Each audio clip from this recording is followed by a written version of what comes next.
Kam parë një intervistë tuaj në të fundit me gazetarin Altin Tufa, ku jeni shprehur mjaft i revoltuar lidhur me mbrojtjen që i bëhet shtetit të Iranit në Shqipëri. Ka disa që janë të manipuluar dhe ka disa që janë të poshtur në karakterin e tyre. Se analiza që po bëjnë tani në vjet trasha, se ka që dali me shumë dëshirë për të na treguar çfarë fishekësh, raketash ka ky dhe me që i ka këto, ky është i fortë e tjerë. Me bindje të plot them, të paktën nga ajo që unë di dhe nuk po them me amendësi, po me bindje të plot. Kriza lindjen e mesme është një krizë e financuar dhe nga armiq tanë shekullor, pavarësisht një pjesë e shqiptarëve ka nostalgji. Pjesa e brezit të prindërve të mi, që janë rusët.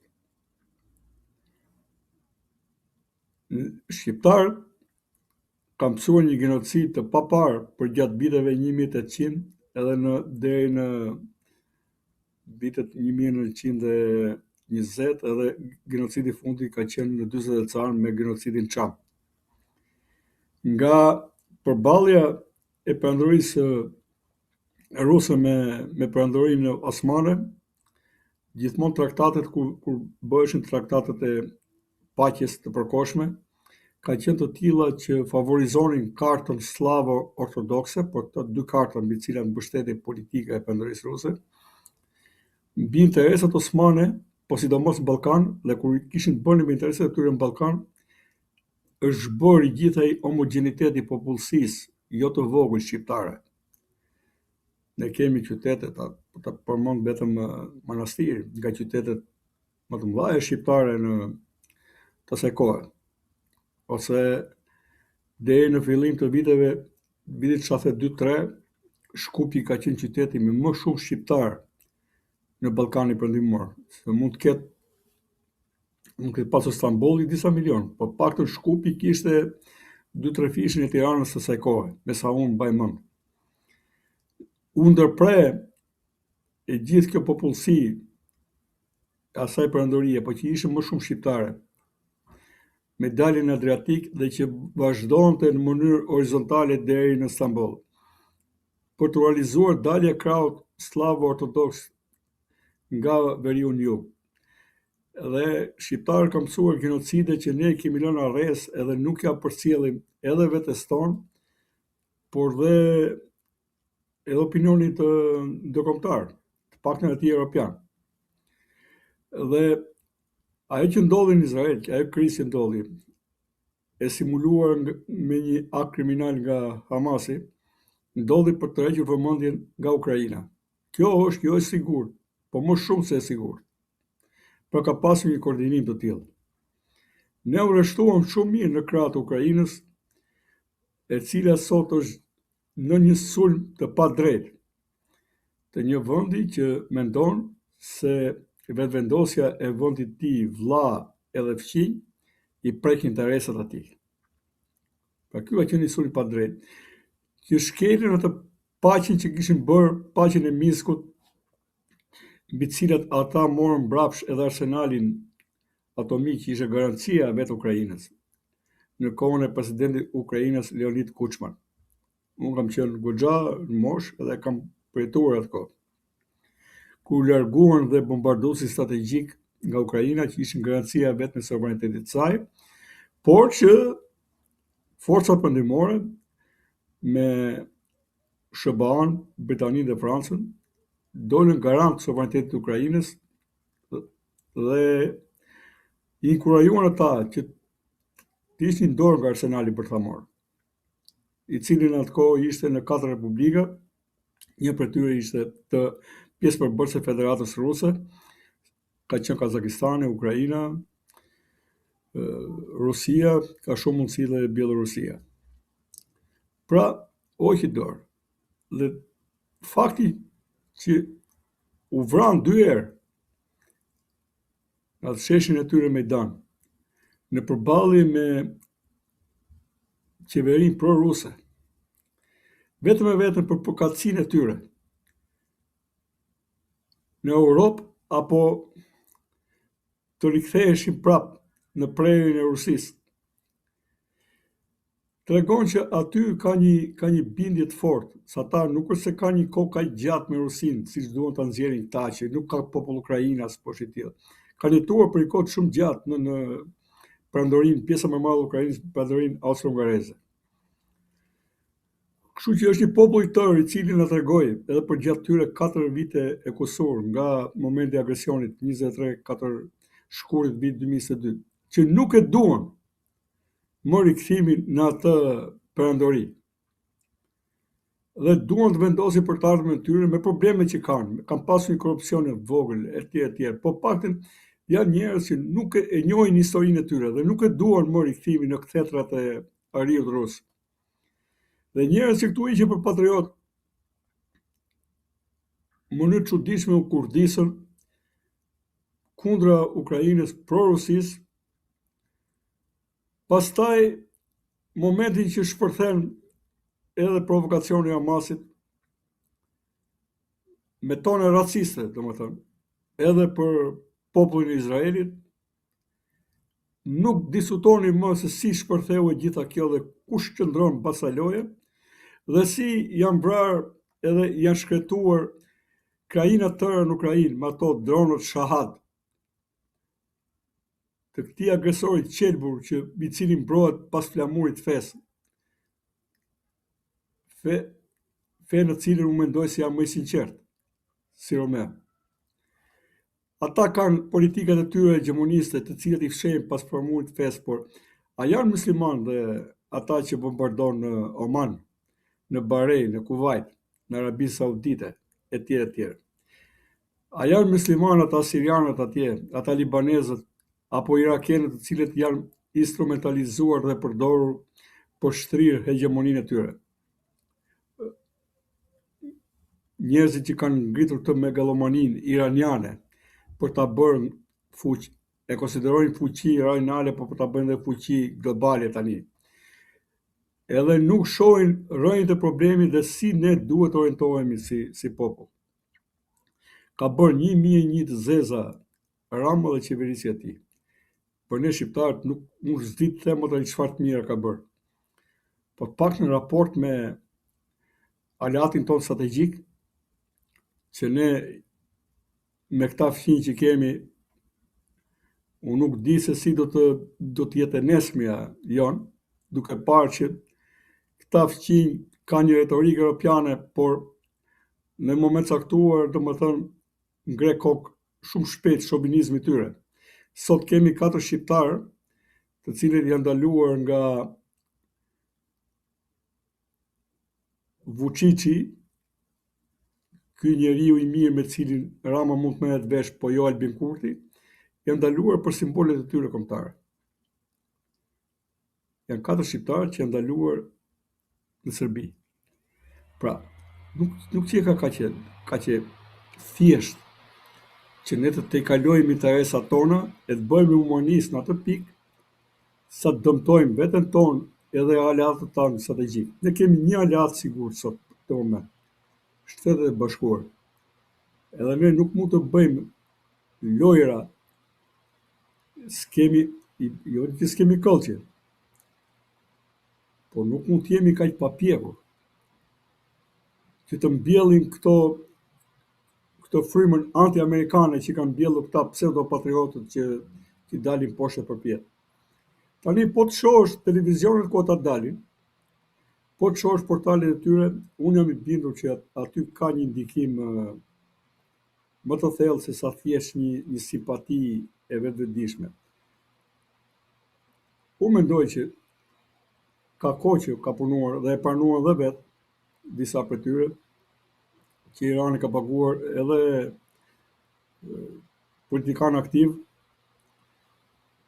ka pasur gjithmonë prania e këtyre lloj politikave, gjithmonë paraprihet nga vite të tëra financime, sidomos në arsim, në financime me natyrë që duken humanitare në dukje, por unë mendoj që ne duhet jemi të qartë edhe duhet kemi disa politika më të forta sigurie. Kështu që nuk e kam me bindje atë që them,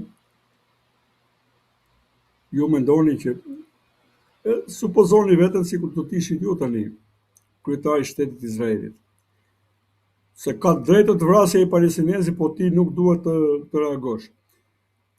Kur ndodhin sulme të tilla, edhe kur ketë bësh me Hamas e me Hezbollah dhe me disa lloj milicish këtej nga Siria, Iraku, pastaj Jemeni e tjerë, të cilat gjithmonë furnizohen nga Irani, a do të shkojë mendja që ta zgjidhësh problemin burim? Dhe mendoj që realisht kjo formë e projektimit të terrorit në ato zonë atje, ja ka dhënë vetë emrin e Iranit si një shtet terrorist. Edhe nuk e kanë problem fare as kompleks, nëse ka në një hoxhë në një prif që jep drejt Iranit, për mua ai ofendon të paktën në realitetin tim shqiptar këtu. Kështu që i ka detyruar dhe atë shtet atje me aleatin e tij strategjik, siç i ka Izraeli, pak a shumë edhe ne ashtu jemi. Edhe ata arabët atje që nuk e duan Iranin, bile më tepër se unë, edhe se këta që qajnë nga Irani, këtu në Europë, e kanë detyruar të marrin këtë veprim që po marrin tani, me shumë kosto, jo pa kosto. Por, ka qenë një vend i cili, edhe pse është, po thuaj, 2000 kilometra nga Izraeli, kanë instaluar retorikën që nuk e njeh Izraeli dhe kërkon vdekjen e tij,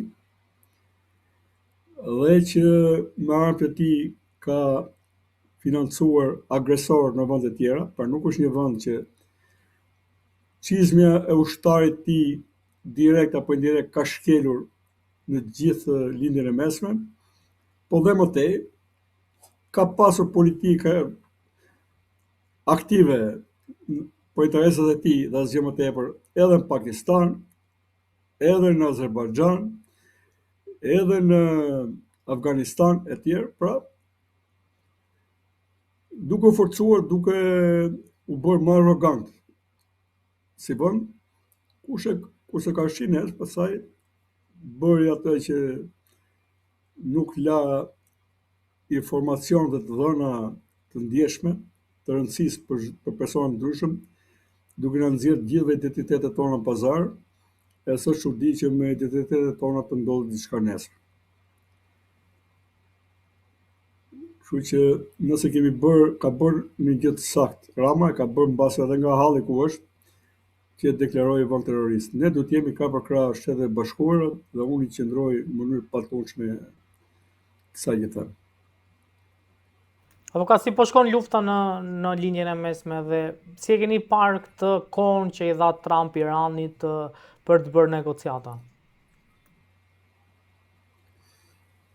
Unë nuk e kam menduar që të ketë një pushtim toksor,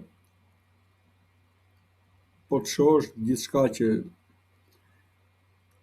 është projektuar deri tani ka qenë të shkatërrojnë, të sjellin disa dëme, që dhe vetë Izraeli dhe Amerika të marrin kohën e duhur për ta zgjidhur në një kohë më vonë në një mënyrë tjetër këtë konflikt. Pra, paqen në këtë moment besoj do dhe Irani, kanë zgjedhur të dëmtojnë sa më shumë kapacitetin e tij agresiv, pra për të dëmtuar Izraelin, për të mbajtur gjallë ato fijet destabilizuese për qark lindjes mesme, dhe pavarësisht lavdisë që i thurin raketave e tjerë, besoj që ka mundësi tani që të ketë një stopim, siç ndodhi në qershor para disa muaj, domethënë, vitin e kaluar. Po këtë radhë dëmtimet kanë qenë më të forta në Iran, aq më tepër që kanë zgjedhur një strategji jo të pamenduar që ngadalë po e këpusin zinxhirin komandues, duke vënë shënjesër politikën e lartë, krerët e ushtrisë, inteligjencës, tani sfundi edhe të policisë. Pra, do të jetë një risk i madh për këdo që do të vazhdojë në nivele të larta të përballet me Amerikën dhe Izraelin. Unë mendoj që mund ta gjejnë gjuhën, janë larguar disa persona problematik nga jeta, të cilët e mbanin peng Iranin me politikën e tyre të vjetër, mendoj që ka vend aty për një politikë të re. Derisa dhe vetë ai popull që është i marrë peng dhe që e mori një mësim përgjakshëm me dhjetra të mijëra të vrarë në rrugët e qyteteve të tyre, po që nuk i bën përshtypje këtyre syfetçinëve të dashuruar me Iranin, derisa ai popull të gjej rrugën për ndryshuar qeverisin e vetvetes. Nuk është se erdhën këta si besimtarët e parë në tokë, edhe ata që kanë qenë përpara ajatollave kanë qenë besimtarë, këta erdhën në emër të humanizmit, fatkeqësisht erdhën nga një pjesë e Europës që jo gjithmonë e ka parë ai në Shqipëri. Se nga Europa zbritin atje në Tiranë dhe mbaj mend si sot kur kanë zbritur me avion, edhe turmën që i priste me shpresë. Por që kanë ngelur në atë nivel jetese. Në Iran ka ndaluar koha për nivelin e jetesë. Suksese nuk e patën, edhe imoralitet ka, por nuk bëhet në rrugë, edhe korrupsion ka pafund dhe korrupsioni e ka pasmbyt Iranin, sidomos nga vitet 2005-2010, i gjithë konstatimi i perëndimorëve që shkonin atje, unë kam folur me biznesmen të nderuar italian që më pas kanë qenë dhe në administratën e lartë italiane, që janë habitur me nivelin e lartë të korrupsionit atje. Kështu që nuk ka qenë ndonjë tablo kaq roz që ja prishi qetësinë dhe ja shëmtoi dhe dëmtoi tablon ekzistenca e Amerikës dhe Izraelit. Për ne shqiptarët ka qenë